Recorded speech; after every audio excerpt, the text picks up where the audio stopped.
3년 전에 한 종편 TV 프로그램이 정말 우리나라를 완전히 뒤집어 놓은 적이 있습니다. 그 방송이 무엇이냐? 미스트롯이라는 방송입니다. 아마 여러분 가운데 많이 그 방송을 시청하시고 또 좋아하셨을 겁니다. 저는 한 번도 본 적은 없지만, 근데 그 방송이 정말 기대와는 다르게 굉장히 폭발적인 인기를 얻었어요. 그 인기를 얻다 보니까 그 방송국에서 뒤에 어떤 프로그램이 제작됐냐면, 그 앞에는 미스 트롯이었잖아요. 이제는 남자들을 위한 트롯 경연대회 미스터 트롯이 딱 나오게 됩니다. 그리고 그것이 끝나니까 그 다음에 어떤 방송이 나왔어요?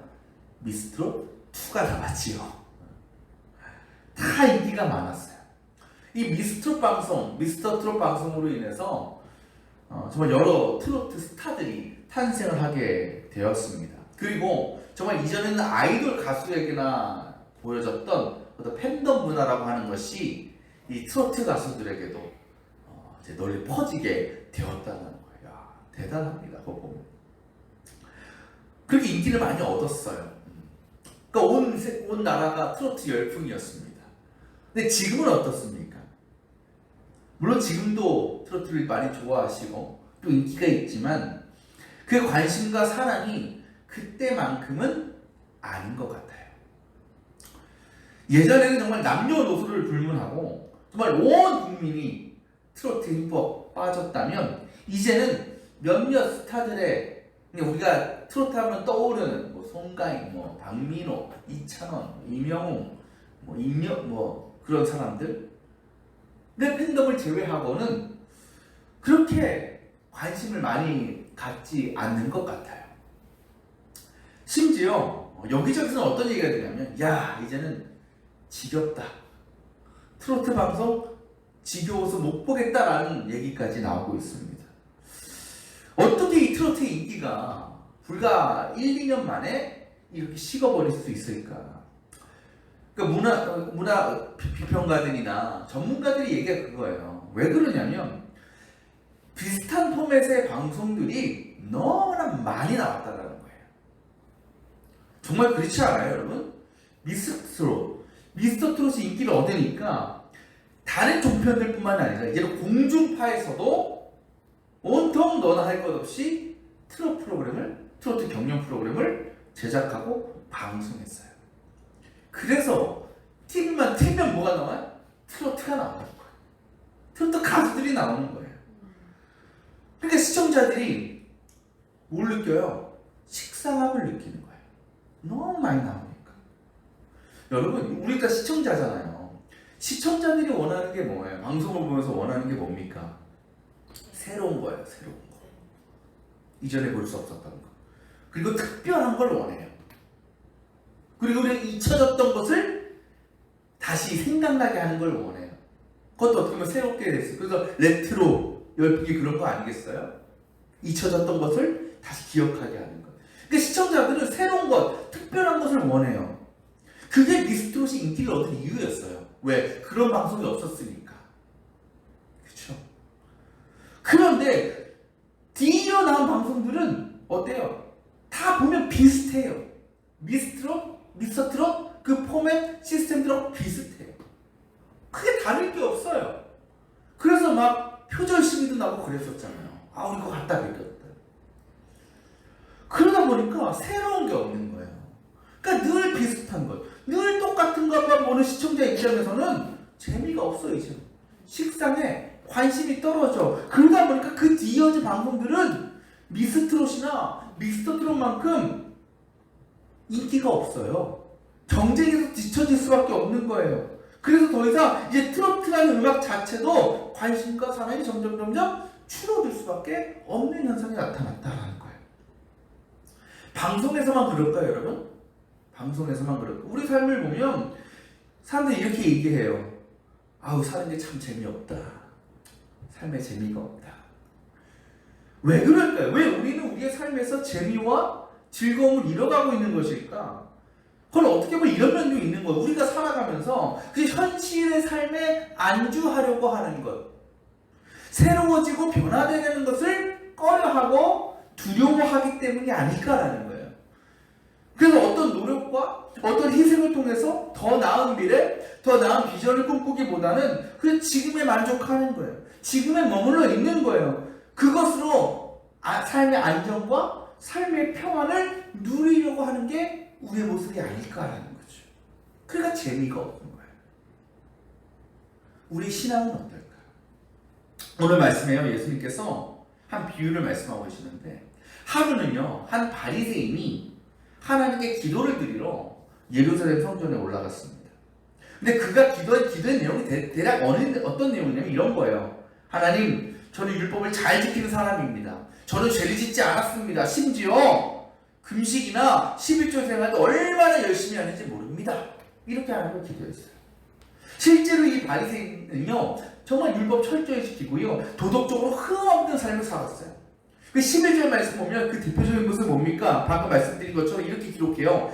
나는 1회에 2번씩 금식하고, 1회는 일주일이잖아요. 일주일에 2번 금식한대요. 여러분, 당시에 유대 율법에서 유대인들이 금식하는 날 딱 정해놨는데, 그때 언제냐면 1년에 한 번 유엄 키푸르라고 불리는 대속죄일이었어요. 그때만 금식하면 됐어요. 그런데 몇몇 바리새인들은 좀 더 특별하게 보이기 위해서, 좀 더 거룩하게 살려고 일주일에 2번을 정해서 보통 월요일, 목요일날 금식했어요. 하루 종일. 제가 2주 전에 건강검진 받았는데 이제 위내시경 하려면 그 전날 6시부터, 사실 그건 금식도 아니지. 6시부터 이제 아무것도 안 먹잖아요. 그러니까 시간으로 따지면 반나절이에요. 다음날 아침에 했으니까. 근데 얼마나 배가 고픈지 몰라요. 반나절 안 먹었는데도요 다음날 배가 고파 미치겠는 거야.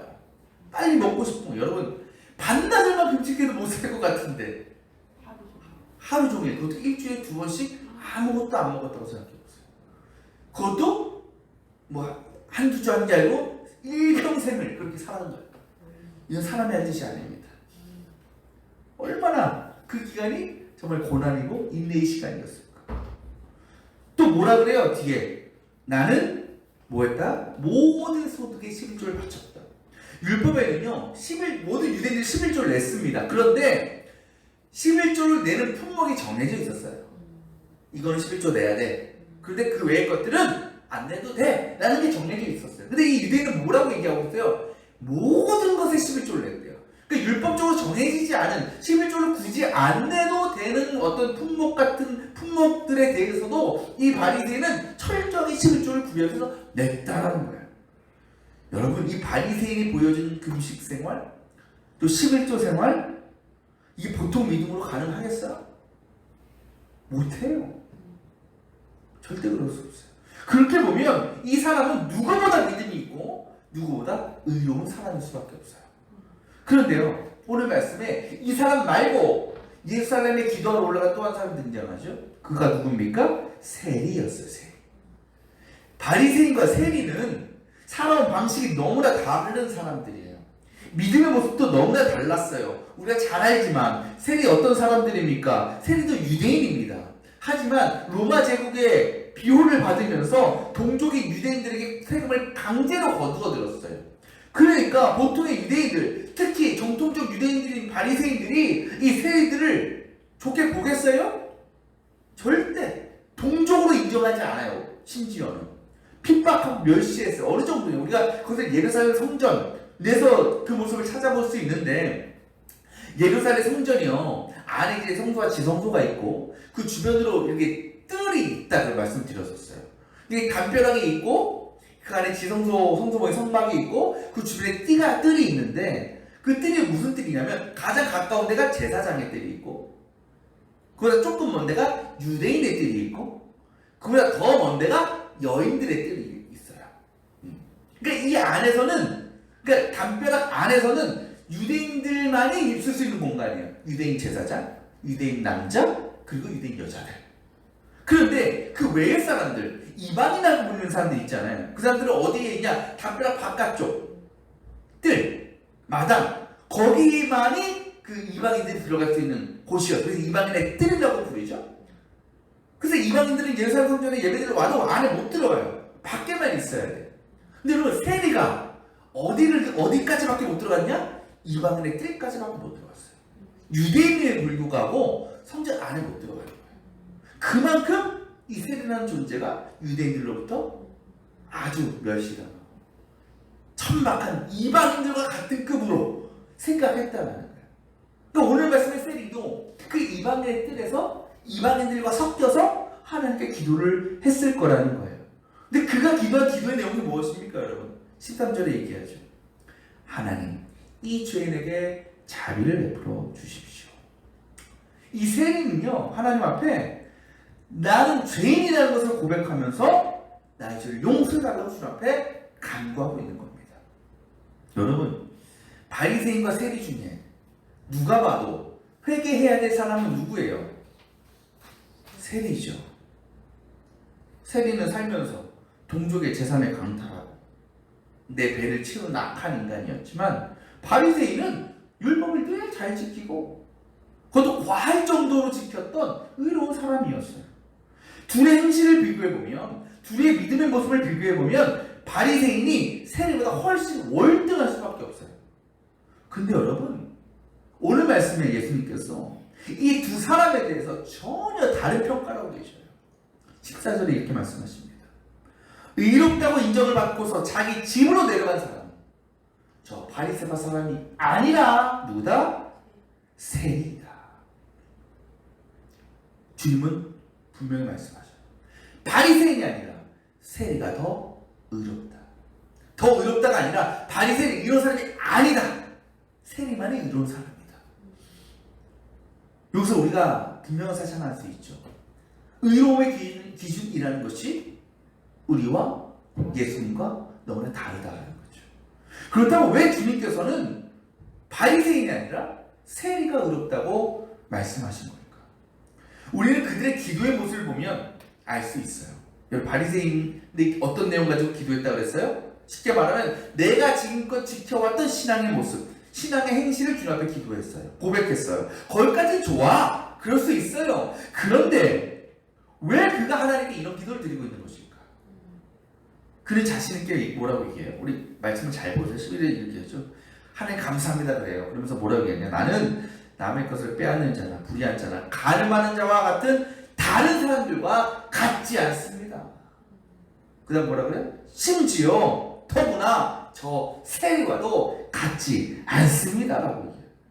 지금 바리새인은요, 그 자기의 기준으로 볼 때 세상에서 죄를 짓고 살아가는 사람들, 율법을 지키지 않는 사람들, 그리고 성전 안에 들어오지도 못하고 이방인들하고 같이 예배드리고 있는 저 세리와 같은 사람과 자신을 비교하면서 그들을 깎아내리고 있어요. 그리고 그것을 통해서 뭐하고 있어? 나를 드러내고 있어요. 자랑하고 있어요. 주님, 저 사람들 저렇게 산대요. 나쁜 짓 한대요. 근데 저는 그렇게 안 살아요, 주님. 저는 율법 잘 지키고 선하게 살고 있어요. 쟤네랑 같지 않아요, 주님. 또 11절 말씀 보면 그가 어떻게 되냐면 서서 혼잣말로 기도했다고 그래요. 이 말은 당시 유대인들이 보통 내가 좀 기도 열심히 하고 있습니다 라는 것을 보여주기 위해서 하는 제스처예요. 보통 일어서서 손을 하늘에 올리고 주저주저를 떠들면서 기도하는 모습. 여러분, 그렇게 볼 때 이 바리새인이 기도한다라고 하는 이 기도의 모습이 진짜 기도로 여러분 느껴지십니까? 진짜 기도하는 것 같아요? 그렇지 않아요. 이 사람은 기도하는 예루살렘 성전에 간 게 아니에요. 뭐하러 갔을까? 하나님 앞에서 내가 얼마나 선하고 내가 얼마나 의로운 사람인지를 알려드리기 위해서 그곳을 찾은 거예요. 반면 세리의 기도의 모습은 어떻습니까? 13절에 세리는 이렇게 기도했다고 해요. 뭘 지키소서. 하늘을 우러러볼 엄두도 못 내고 가슴을 치며 기도했다. 세리는요, 하나님 앞에 하나도 내 것과 드러낼 것이 하나도 없어요. 그러니까 하나님 앞에 발견되는 건 뭐밖에 없어요? 내 죄밖에 없는 거예요. 추악한 죄들. 그렇게 철저한 죄인의 모습으로 세리는 차마 하늘 앞에 가까이 갈 수가 없는 거예요. 심지어 하늘에 계신다고 믿는 하나님을 바라볼 수도 없어요. 그래서 어떻게 한 거예요? 무릎을 꿇고 고개를 푹 숙이고 눈물을 흘리며 가슴을 치며 통곡하며 기도하는 거예요. 뭐라고? 주님, 이 죄인에게 자비를 베풀어 주십시오. 여기서 자비를 베풀다 라는 말이 헬라어로 헬라스코마이라고 하는데, 이 말은 진정시키다, 화해시키다 라는 의미가 있습니다. 그리고 이 말에는 우리가 하나님을 달래고 하나님과 화해한다는 뜻의 속죄하다라는 의미도 있어요. 그러니까 그 세리는 내가 철저히 죄인임을 하나님 앞에 고백하면서 내가 그 죄로부터 자유하고 싶습니다. 주님 앞에 나아가고 싶습니다. 라고 고백하면서 하나님 앞에 속죄 은혜를 간절히 구하고 있었다라는 겁니다. 여러분, 우리가 이 바리새인과 세리의 기도의 모습을 봤잖아요. 공통점이 있어요. 그게 뭘까요? 비교했다라는 거예요. 비교하는 마음이 이 두 사람에게 있었어요. 그런데 그 비교의 대상은 너무나 달랐어요. 바리새인에게 비교의 대상은 누구였어요? 다른 사람들. 그것도 자신처럼 율법 잘 지키지 못하고 온갖 죄를 범하는 사람들, 특히 저 세리 같은 존재들과 내 자신을 비교했어요. 그때 자신은 어떤 존재야? 그 누구보다 거룩하고 누구보다 의로운 사람인 거예요. 하나님 앞에 그런 나의 모습을 자랑하고 드러낼 만한 거였어요. 근데 그는 그것으로 하나님의 인정을 받을 수 있다고 믿었고 그것이 나를 구원해 줄 것이라고 믿었어요. 문제는 그가 그렇게 믿고 있으니 자신의 살아가는 그 믿음의 삶, 딱 거기에서 만족하고 머물러 있었다는 겁니다. 그래서 그 정도 되면 하나님의 인정받고 난 구원받기에 충분하다라고 그는 믿고 있었어요. 여러분, 구원이 무엇으로 시작되는 겁니까? 회개로부터 시작되는 거잖아요. 그렇죠? 회개함으로 하나님이 허락하시는 속죄 은혜를 통해서 우리는 비로소 새로워지고 거듭나게 되는 거예요. 하지만 바리새인은 거기까지 가지 못하는 거예요. 회개하지 못하는 거예요. 율법이 나를 구원하리라, 행실이 나를 구원하리라. 그러니까 이 정도면 충분하다. 여기까지라면 하면 딱 되는 거예요. 하지만 세리는 어떻습니까? 세리는 비교했어요. 그도. 근데 누구와 비교했어요? 하나님과 자신을 비교했어요. 하나님 앞에서 자신을 들여다 봤다라는 거예요. 완전하신 하나님 앞에서 나를 바라보니까 자랑할 게 있겠습니까? 하나도 없는 거예요. 드러낼 게 없어요. 그저 그동안 동족의 재산을 강탈해왔던 지난 삶의 모습들, 그리고 여전히 내 안에 채우고 있는 수많은 죄의 모습만이 그에게서 발견될 뿐이었습니다. 그럼 그가 하나님을 구하고 하나님을 기도할 게 뭐밖에 없겠어요? 하나님의 용서, 하나님의 자비, 하나님의 긍휼밖에 없는 거예요. 그는 그렇게 해서 이제는 내가 이전의 삶을 버리고 주님 앞에 완전히 새로운 존재, 변해는 존재가 되기를 간절히 원하고 있었다는 겁니다. 그리고 하나님께서는 그런 그의 기도를 기쁘게 받아주셨고 그를 의롭다라고 인정해 주시며 칭찬하셨다는 겁니다. 여러분, 그렇게 믿음으로 의롭게 된 세리의 삶이 어떻게 변화되었을까요? 성경에서 기록되어 있지 않지만 아마도 예수의 제자가 되었던 세리 마태처럼, 그리고 자신의 모든 재산을 내어놓기까지 주님께 충성했던 세리 삭개오처럼 그도 자신의 남은 인생을 하나님의 기쁨과 하나님의 영광을 위해서 쏟아 부으며 살아가지 않았겠습니까? 여러분, 돌아보면 우리의 신앙도 바리새인 같을 때가 너무나 많습니다. 나보다 믿음이 좀 약해 보이는 성도들, 나보다 덜 헌신하고 섬기는 성도들, 그들과 나를 비교하면서 하나님 앞에서 내 신앙의 행위, 신앙의 삶을 드러내고 자랑하려는 모습이 우리에게 있지는 않느냐는 겁니다.